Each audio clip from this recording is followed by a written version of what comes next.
Shalom, selamat pagi Bapak Ibu sekalian. Berjumpa lagi di GKK Menyapa. Mari kita berdoa. Tuhan Yesus, terima kasih untuk kasih dan pemeliharaan Tuhan sampai hari ini dalam kehidupan kami masing-masing. Sebentar kami membaca dan merenungkan firman-Mu, terangi hati dan akal budi kami.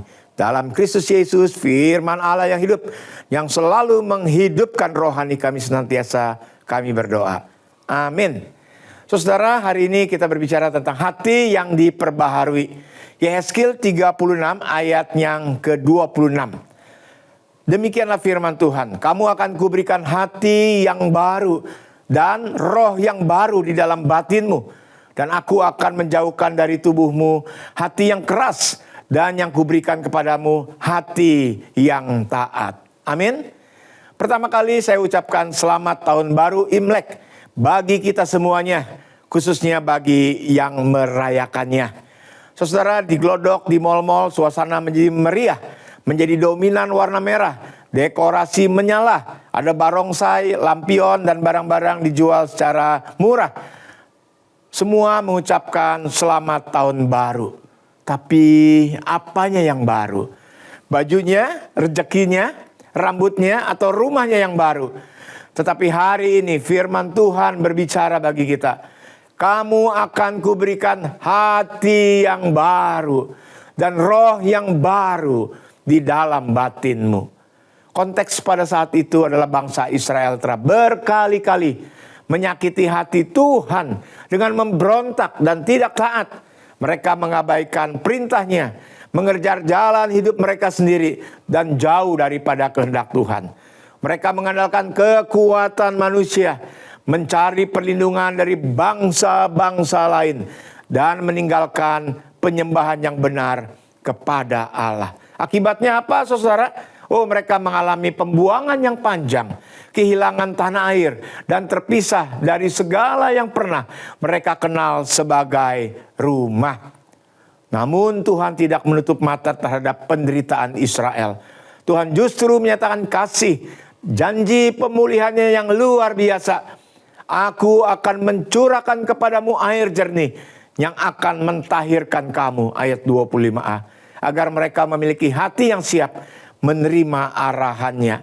Janji Tuhan menegaskan bahwa perubahan sejati tidak dimulai dari luar, melalui kebiasaan, aturan yang dipaksakan, melainkan dari dalam hati yang dirubah oleh Roh Tuhan. Perubahan perilaku tidak akan bertahan lama jika hati kita tetap keras dan menolak firman.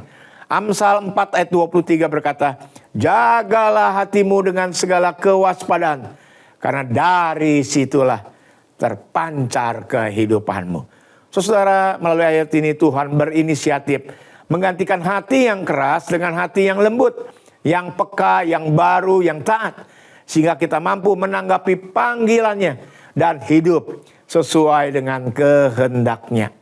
Dalam kehidupan kita, hati yang keras dapat muncul ketika apa? Merasa paling benar, atau menyimpan kepahitan sejak lama dan dahulu kala, atau menutup telinga terhadap teguran firman Tuhan. Sebaliknya, hati yang lembut mudah dibentuk, mau belajar dari kesalahan yang lalu, mudah mengampuni, siap dibentuk meski prosesnya menyakitkan. Dalam khotbah di bukit, salah satu ajarannya, berbahagialah orang yang suci hatinya, karena mereka akan melihat Allah. Matius 5 ayat 8. Saat hati kita diperbaharui, perilaku, perkataan, dan tindakan kita pasti akan memancarkan kasih Tuhan dan membawa kehidupan bagi orang yang ada di sekitar kita. Mari datang kepada Tuhan, dan biarlah Dia bekerja di dalam hati kita, menyucikan, membersihkan, menolong kita. Sebab hati yang sudah diperbaharui akan memancarkan ketaatan, kasih yang nyata kepada Tuhan dan sesama. Biarlah kita selalu terbuka dengan pembentukan dan proses dalam hidup kita. Tuhan Yesus memberkati. Mari kita berdoa. Terima kasih untuk kasih dan penyertaan Tuhan dalam kehidupan kami. Biarlah hati kami, hidup kami selalu terbuka untuk kuasa Roh Kudus bekerja dalam hati kami, menyucikan dan memperbaharui, supaya tindak tanduk kami, kehidupan kami menjadi berkat bagi banyak orang. Dalam Kristus Yesus kami berdoa. Amin. Selamat berkarya, Tuhan memberkati.